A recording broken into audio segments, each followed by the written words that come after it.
tante spese che potrebbero... Stamani a Palazzo Moroni, ennesima iniziativa di Rifondazione Comunista e vari comitati inquilini sul tema delle case popolari. Ne mancano, ci sono alte spese condominiali e quindi anche rischio sfratto. Un nodo non semplice da sciogliere. Cosa bisognerebbe fare per risolvere l'emergenza abitativa con le case popolari? Allora, intanto bisognerebbe smettere di vendere il patrimonio pubblico. Questa è la prima cosa da fare nella nostra città. Molti alloggi, moltissimi, centinaia sono in vendita, quindi la prima cosa è bloccare questa svendita di alloggi pubblici e poi bisognerebbe ritornare ad investire finalmente sulle case pubbliche, che sono molti anni che questa cosa manca.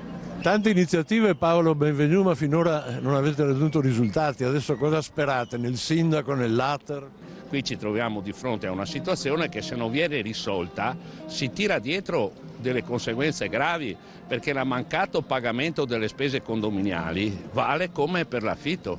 Praticamente si viola, insomma, il contratto con l'ente pubblico, con l'ente delle case popolari, e si va verso lo sfratto, la possibilità che queste persone siano messe sotto sfratto.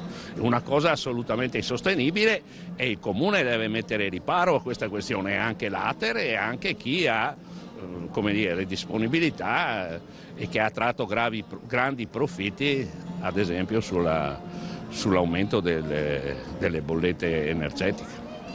Dell'immediato si chiede almeno un aiuto per sostenere le alte spese condominiali ed evitare così il rischio sfratti. Troppe famiglie alla fame. Ma soprattutto c'è una gestione